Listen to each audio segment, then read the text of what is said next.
بە ناردنەوەی ئەو گۆرانەی یەکەمین جار من ناردبووم بەجێی هێشتم، وەک ئەو کۆترەی بیگرن و بە هەمان ئەو پوشانەی کۆی کردبوونەوە بۆ هێلانە بیبژێنم.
ئەو مریامەی من دەیزانم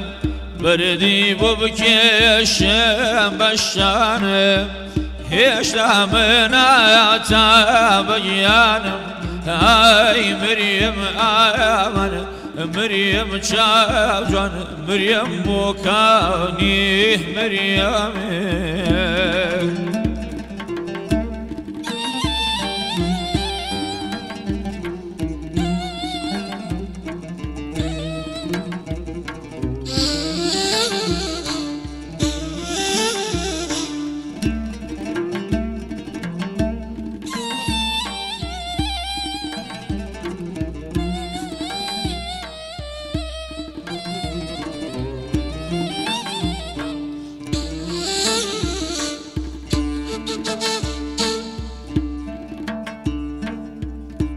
مریامەی چاوی جوانە قەد بڵند و خانومانە گوڵالانێ و کوردستانە ئای مریم ئایا من مریم چاوجوان مریم بۆ کانی مریامێ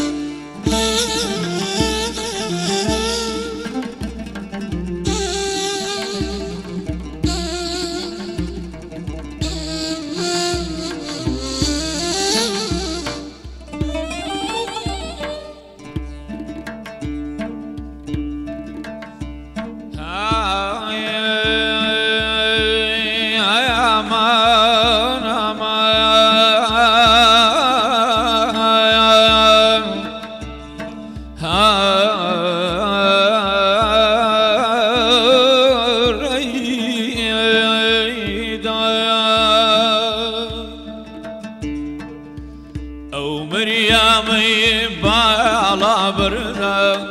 مەمکی شەمایامەی سەرتەرزە جووتەگلی مۆی بۆ من فەرزە ئای مریم ئایا من مریم چاوجوان مریم بۆ کانی مریامێ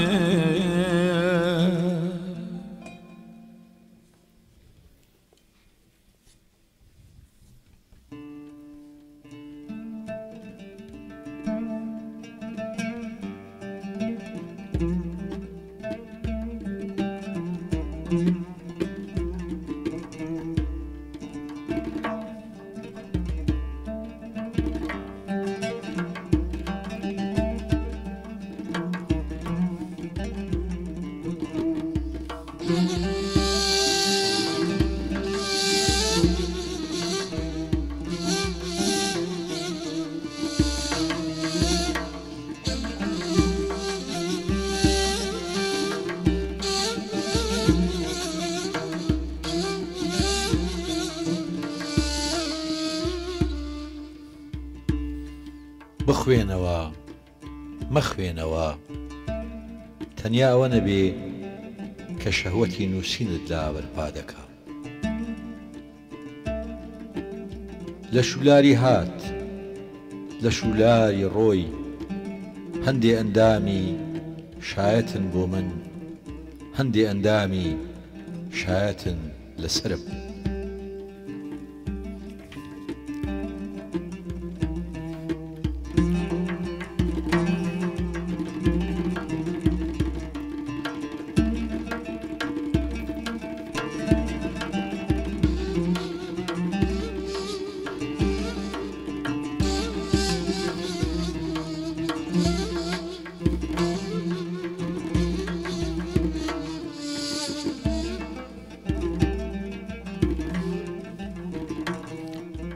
لەبەرچی ڕەش دەپۆشیت بۆ زمان بۆ نەتەوە بۆ کۆمەلگا بەرحاڵ چاک دەکەیت چووکەم سەردەما تەنیا ڕەشی لێدەوەشێتەوە کەی جورئەت دەکەی پوچی لەو قەبرە دەربێنیت کە خۆشەویستی هەڵی کەندووە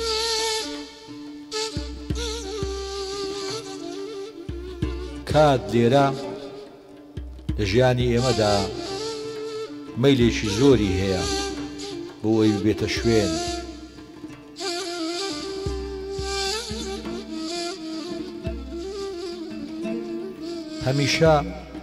هەمیشە بیر لە مردن دەکاتەوە بۆ ئامانجێک تا قسە لەبارەی ژیانەوە تازە بکاتەوە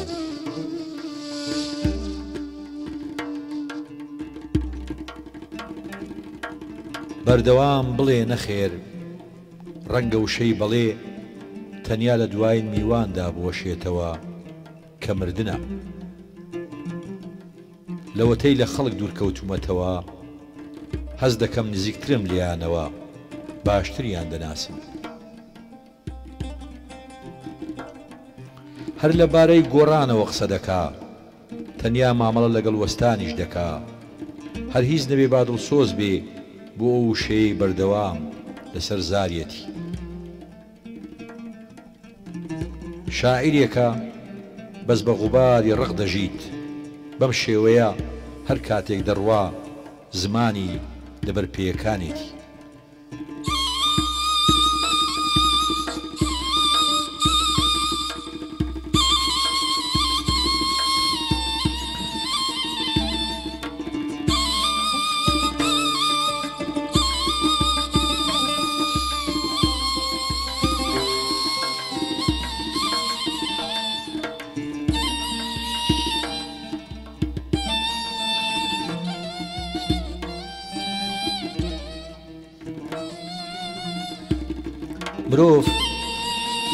مرۆڤ قامیشێکی دەگمەن و بەرزە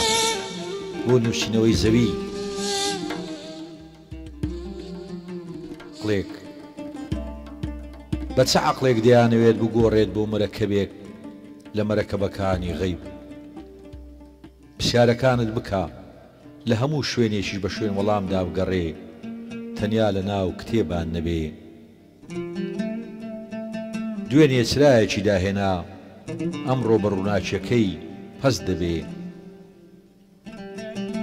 پۆلێک نەورەس لەسەر شەپۆلدا پاڵکەوتون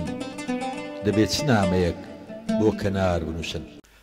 ئازیزانم بینەرانی دیمە تیڤ وازارێکی تریش لە بەرنامەی مۆمی بەرهەتاو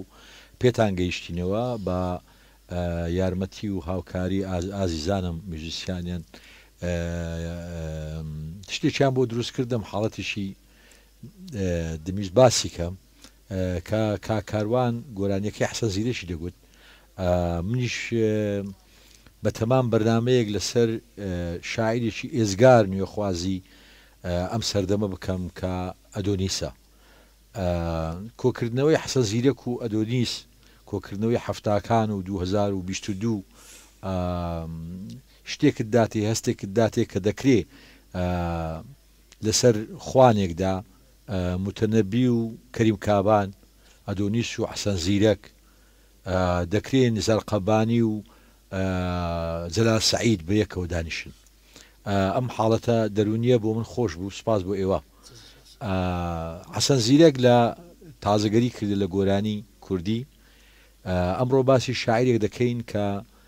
بەڕاستی 30 ساڵە تارمایی 30 ساڵە باڵی کێشاوە باڵی ئەفراندن و داهێنانی کێشاوە بە سەرجەم ئەدەبیاتی ڕۆژهەڵاتی ناوەڕاست ئەویش شاعیری عەرەبی ناسرا و ناودار ئەدۆنیسە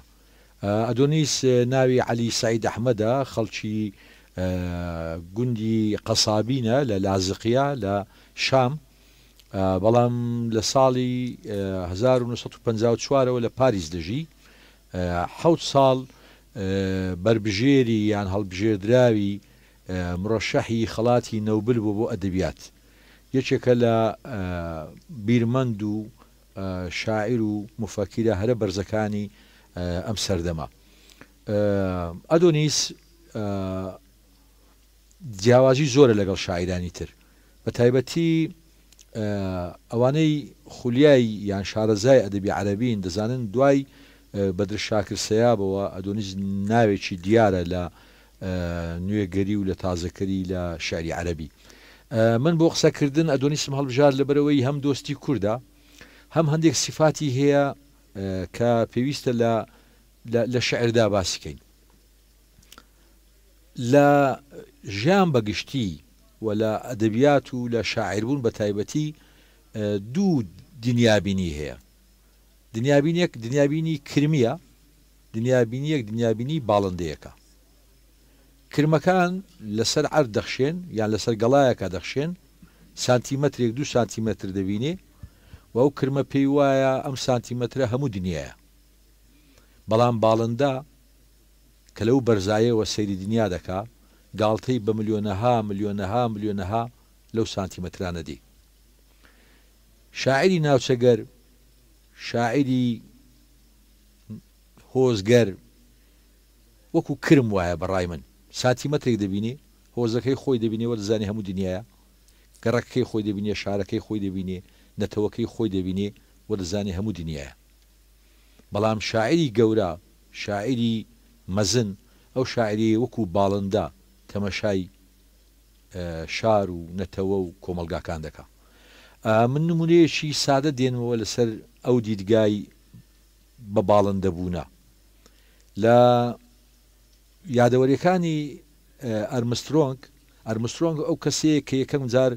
دەچێتە سەر مانگ ئەرمسترۆنگ دەڵێ کە من لەسەر عەرز بووم لە هەسارەی زەوی مثلەن ڕقم لە ڕووسەکان بوو ڕقم لە شەرقیەکان بوو پێم وایە ئەمریکیەکان جوانترین ژیان هەیە باشترین مێژویان هەیە ئایتر ڕقم لە شاری تر بوو لە وڵاتی تر بوو بەرگریم لە ئەمریکا دەکرد زۆر سەرسەختانە بەرگریم دەکرد وتێ و لە حەزەیە کە لەسەر مانگ دابەزیم و سەیری هەسارەی زەویم کرد ڕووسی چێ و ئەمریکی چی و کۆمەلگای ئێمەی چی و کۆمەلگای تۆی چی و مۆسیقای منی چی و مۆسیقای تۆی چی و کولتوری من چی و کولتوری تۆ چی و لەم تاریکاییە گەردونیە تەنیا شوێنێکێ بەقەت هەڵماتێکە پێی دەڵێن گۆی زەوی هالەیەک دەوری داوە ئەتمۆسفێرێک دەوری داوە کە ئۆکسسیجینە تەنیا لەم شوێنەدا مناڵ دەچێتە مەکتەب کە لەسەر مانگ دەمبینی لەم گەردونە فراوانە بەردیتیانە بدرەوشێتەوە تەنها زەوی نەبێ تێگەیشتم ئەگەر هاتیەوە بلۆچێک کرد بینی ماچکە یانی ئەوەندە بلۆچێکە ئەوەندە گرنگە تەنیا لەم هەسارەیە درەخت سەوزە بێ مناڵ دەچێتە مەکتەب هەناسە دەدرێ گوتی کە لەسەر مانگ بەس ئەو کەم لا برد بەیە ئۆکسسیجینەکەم لا برد بەیە من بە چەند چرکەیەک دەمردم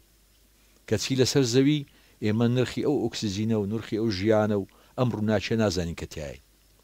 شاعری باش شاعری گەورە ئەدیبی گەورە هونەرمەندی گەورەیە ئەو کەسەیە کە وەکو ئەرمسترۆنگ لەسەر مانگەوە سەری زەویەکە هەموو ئەدەبێکی باش بە ئەدەبی خۆیەزانی هەموو هونەرێکی باش بە هونەری خۆیەزانی مۆسیقە ژنێک لە ئەرجەنتینەوە برایەتی مۆسیقە ژنێک لە رووسیاوە ئامۆزایەتی ئیتر باپیری بۆ دروستە بێ باپیری ئەدەبیات گوناحە بڵێ هۆمیرۆس گریکە یان یۆنانیە چکە باپیری هەمومانە گوناحە بڵێ متەنەبی عەرەبە چکە باپیری هەمومانە گوناحە بڵێ نالی کووردە تۆ غەدری لێ دەکەی چونکە باپیری هەمومانە باپیری هەموو مرۆڤایەتیە هەموو جوان ناسەکان هەموو ئەوانەی بە دوای ئێستاتیکاون هەموو ئەوانەی بۆ بەرزی مرۆڤ بۆ شکۆمەندی ژینگا بۆ شکۆی ئەم زەویە بۆ ئەم هەسارەیە کار دەکەن مرۆڤی مەزرن ئەدۆنیس یەکێکە لەوانەی کە لەسەر هەسارەی مانگەوە تەماشای هەسارەی زەویەکە بۆیە لەوێدا نە کورد دەمێنێ نە عەرەب نەدار خوڕما دەمێنێ نە بەڕوو نە پێشمەرگە دەمێنێ نە حەشدی شعبی هەموو مرۆڤەکان یەکسان دەبن بە جوانی هەموو مرۆڤەکان یەکسان دەبن بە ئەولادی باش تەنانەت ئەوانەی خراپەکاریشن تۆ دەبێت لەگەڵیان متعاتفی لە بەرەوەی ئەدەبی ئەوانیشە یەکێک لە نەهامەتیەکانی ئەدەبیاتی ئێمەیە ئەوەیە کە هەمیشە ئەدەبیاتی و کەسانە بۆ لەسەر حەقن ڕاستی ئێمە قەت بۆ ئەومان نەنووسێ لەسەر ناحەقن لە کاتێکدا ئەدەب چەندی بۆ ئەوانەیە لەسەر حەقن دوو ئەوەنە دەبێت بۆ ئەوانە بێ لەسەر ناحەقن زیندانیەک کە کەسێکی کوشتووە لە زینداندا بۆی هەیە و ڕێگە پێدراوە و حەقی خۆیەتی لە ڕێگای گۆرانیەشی حەسەن زیرەکەوە بیری دایک بکە بیری دراوسێکەی بکە لە ڕێگای خوێندنەوەی شعرێکی باش بیری منداڵەکەی بکە بوونی ئەم حاڵەتە کەونیە یان ئەم بەرزبوونەوەی ئەدۆنیس عەلی سەعید ئەحمەد لەسەر شار لەسەر عروبەت لەسەر وەتەنی عەرەبی لەسەر بەرخودانی عەرەبی بەرزبوونەوەی تا بێتە مرۆڤ کارێکە ئێمە دەبێ لێ بڕوانین و وانە و دەرسی لێوەرگین ئەدۆنیس لە ساڵی 2009 هاتە کوردستان 12 ڕۆژ لێرە بوو من لەگەڵی بووم کە چۆوە گوتی چت بەدڵ بوو چت بەدڵ نەبوو وتم شتێک لە تۆدا هەیە زۆرم بەدڵ بوو بەداخەوە ئەدیبی کورد ئەکادمی کورد و نەرمەندی کورد کەلی نزیک دەبیەوە تووشی خەیبە ئەمەل دەکات تووشی ناومێدی دەکات دەڵێ بریا بێنم ناسیبەیە چ نووسەرە چ هونەرمەندە ناڵێم هەمویان بێگومان خەڵکی بەڕێز و ئازیز و ناوازەی تایە بەڵام حاڵەتەکە هەیە گوتم زەندەقم لەوە چوو بێتە کوردستان و کە ڕۆشتی و لە بەرچاوم کەوی بەڵام ئێستا دەزانم زۆر لەوە ئینسانتری کە من دەیزانم زۆر لەوە باڵاتری کە من شتەکانم خوێندوتەوە طبعاً زۆر لایەنگیری کێشەی کووردە قەسیدەیەکی دوور و درێژی بۆ کوردستان نووسی بۆ هەڵەبجە نووسی و کەوتە بەرتانە و تەشەرەی هەموو عروبی و هەموو ئەو نەتەوە پەرست و ئەو فاشیانەی کە لە ناوەندی ئەدەبیاتی عەرەبی ڕوبەڕووی بووە ئێمە شعریشتری ئەدۆنیس دەخوێنینەوە دواتر دەگەڕێینەوە سەرباس و خواسی ئەدەبیاتی ئێستای دنیا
تەنیا خۆت بە بەس لە پێناوی هەموو خەڵکدا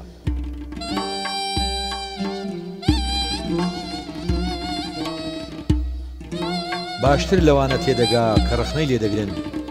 وەک لەوانەی خۆشیان دەوێت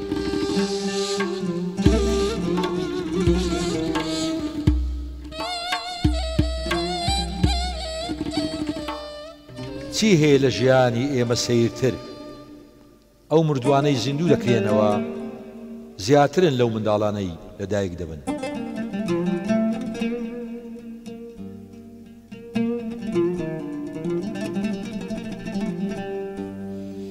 ئێستایەکمان هەیە وەک پیرێکی پەککەوتە ناتوانێت ڕێ بکە تەنیا بە نوشتاوایی نەبێ لەسەر گۆچانی ڕابردوو.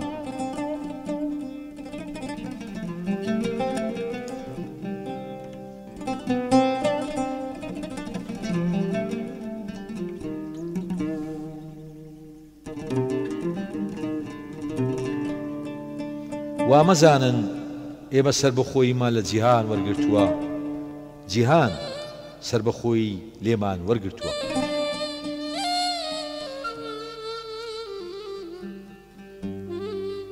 چەند ئەستەمە و پەردەیە بدڕێنین کە سەر سوڕمان لەم جیهانە دەشارێتەوە. لە ترسی خۆی ناترسێ، بەڵکو لە ترسی ئەوانی تر دەترسێ.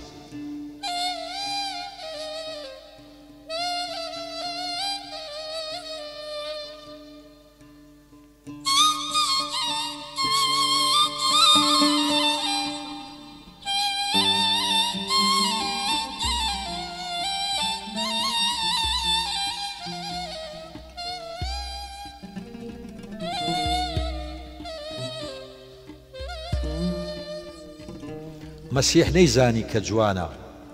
تەنیا ئەو کاتە نەبێ کە مەزدەلی نوشتایەوە سەر پێیەکانی. ڕاستی چەند سەیرە باوەڕ بە درۆ دەکرێت زیاتر لەو، لەگەڵ ئەوەشدا بەردەوامە لە درەوشانەوەی.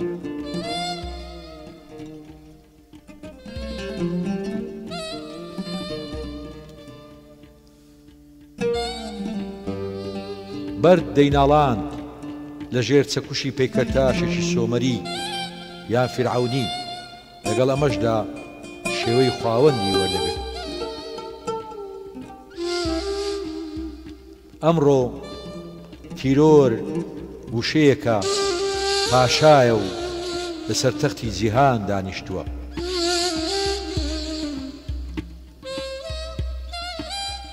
دوور دوور دەڕۆم لە ئاسۆی مانادا،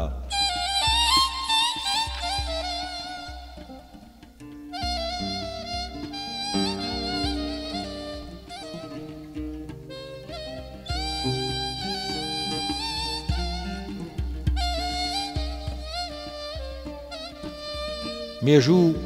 کڵاوە بە خوێن تەڕەکەی لەسەر کردووە و هەڵیدایە باوەشی دەریاچەی سەرۆ خوار. زمان تۆڕەکەی هەڵدایە هەوا بۆ گرتنی ئەو ماسیانەی خەیاڵی دەکرد. ئەو ماسیانە لەدایک دەبن و دەمرن و دەژێنەوە.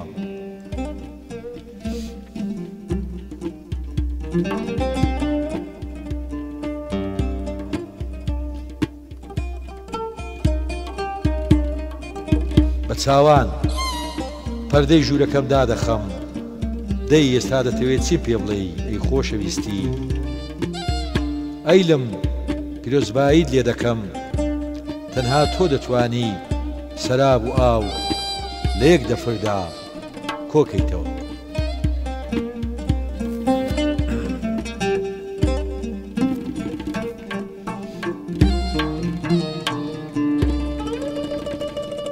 دەستان خۆش بی کاکارۆز. نەوەی ئەدۆنیس نەوەیەکی پڕبەرهەمی شعری عەرەبیە. من دەمەوێت زیاتر باس لە کاریگارەکانی ئەدۆنیس بکەم لەسەر شعری کوردی، بەڵام پێش ئەوە دەبێ بڵێم ئەدۆنیس بۆ ئەوەی لە عروبە دوورکەوێتەوە، لۆ ئەوەی لە نەتەوە پەرستی دوورکەوێتەوە، بۆی بێتە شاعری هەمووان، تەنانەت ناوەکەشی لە عەلی سەعید ئەحمەدەوە گۆڕی بۆ ئەدۆنیس. نەوەی ئەدۆنیس زەرقەبانیە، محمود دەروێشە، فازڵ عەزاویە، بڵند حەیدەریە، زۆرێکە لە عێراقیەکان، لە جەلیل قەیسیە،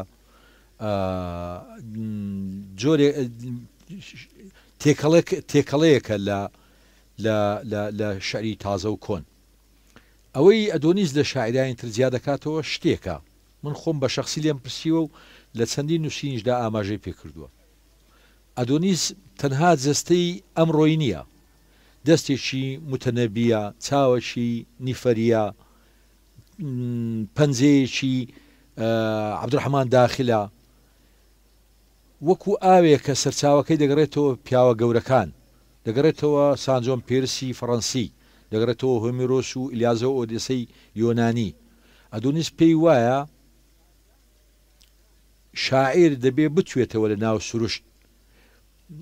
جیاواز نەبێ لە بەردێک، جیاواز نەبێ لە پشیلەیەک، جیاواز نەبێ لە کۆترێک.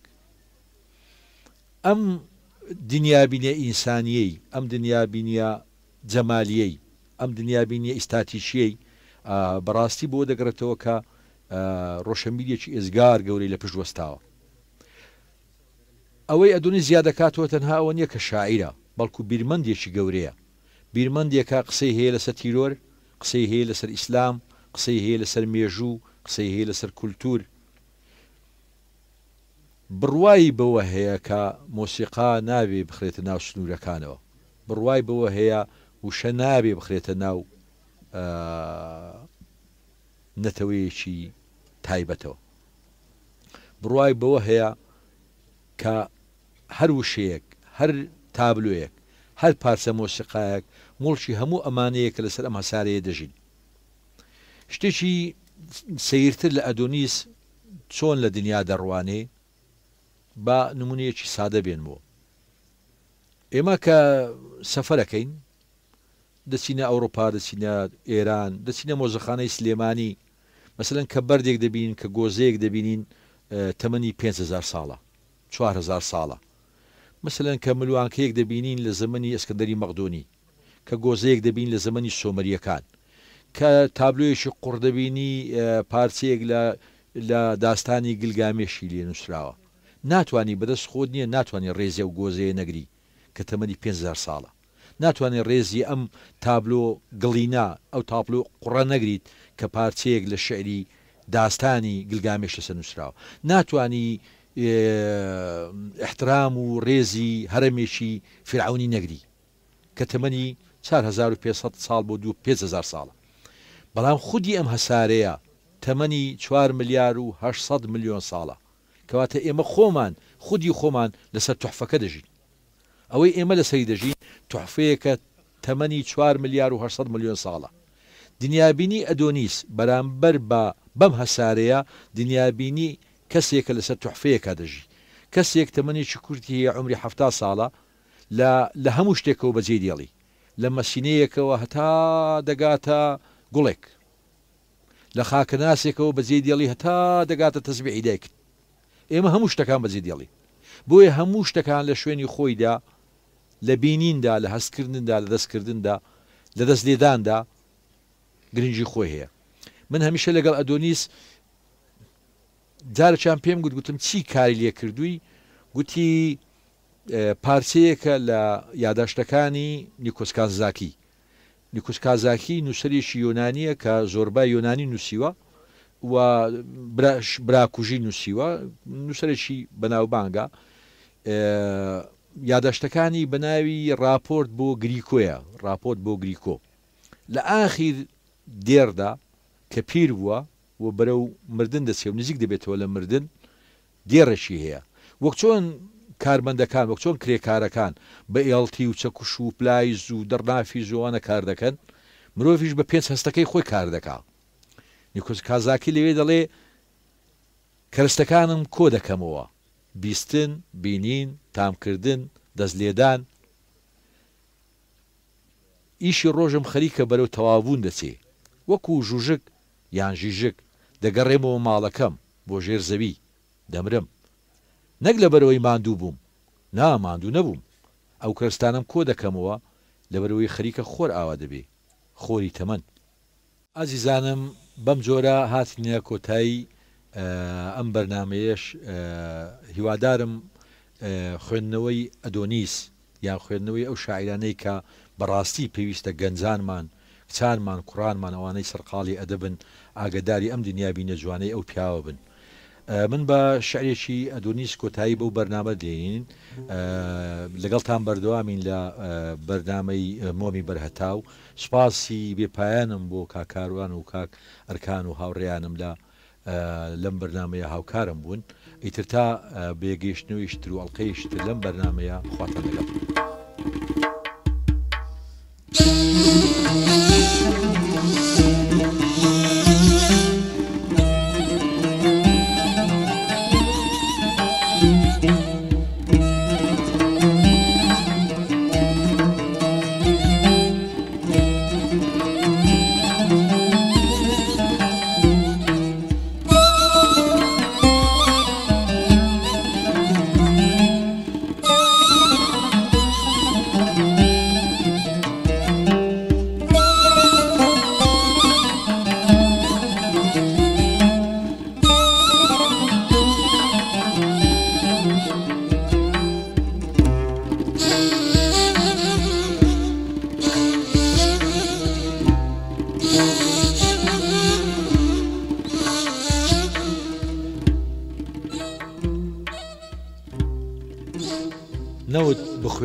نەوت بخوێننەوە وەک ئەوەی سوورەتی سەردەم بێ وەک ئەوەی وێنەی سەردەم بێ ڕۆنی بەرد خوێنبەربوونی برینە لە جەرگی زەمین هەوەسی زەویێکی سکپڕە خوێنێکی ڕەشە سەوزە ناوڕۆکی ئاژەڵ و ڕووەکە لە گەینێکدا کە هەوا نایناسێت شەرابی هەموو جۆرە تەرمێکە سڵاو لە شۆڕشی پیشەسازی و داوەشینیش بۆ کەم تەرخەمی پەراسوەکانی وڕێنەیەکە لە ئاوی عەقڵ مەلە دەکا کۆیلایەتیەکە بۆتە پەرستن نەوت پیسکەرێکی گەردوونیە لە جوڵە و لە گەرمایی و لە ڕووناچی لە دڵ و لە مێشک بەسەر هەموو شتەکانەوە کراوەتە پاشا بێزەوەرە لە دیمەن و لە دەستلێدان و لە بۆشیدا ئەدەبی قیڕە قیر دۆزینەوە دەستنیشانکردن هەڵکۆڵین دەرهێنان هەڵگرتن چاکردن کۆگاکان بۆڕێکان ئەستێرکەکان بەرمیلەکان کیرۆسین فرۆشتن وێزگەکان تەپوتۆزەکان تەنەکەکان گۆمەکان تانچەکان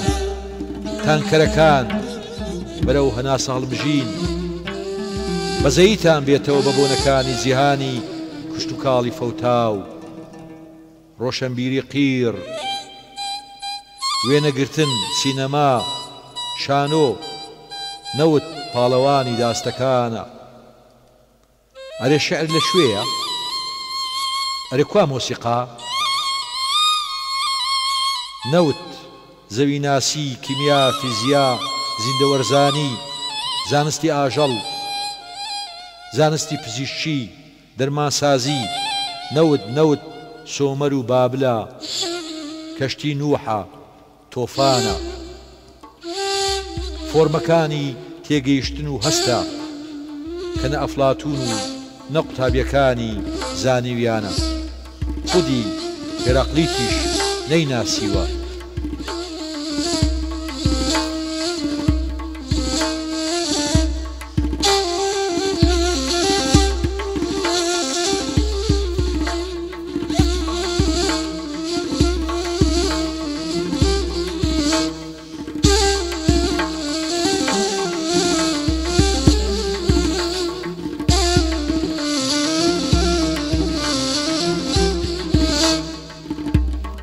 نەوت ئێسخانی متەنەبیە نەوت برژانجی دایکمە نەوت پەنجەی شایەتمانەی باوکمە بایۆلۆژی مادەیە زانستی مانای دەستکردە جیهان جەستەیەکی دیکەی هەیە پێی دەگوترێت بژوێنەری ئامێری تاریکی و ڕووناچە لە یەک بۆ شاکدا کۆتایی لێک تێگەیشتنەکانە بڕواتان بێ ئەوەی من دەڵێم مەجاز نییە ئەی جیهان بڕۆ ببە خەڵووس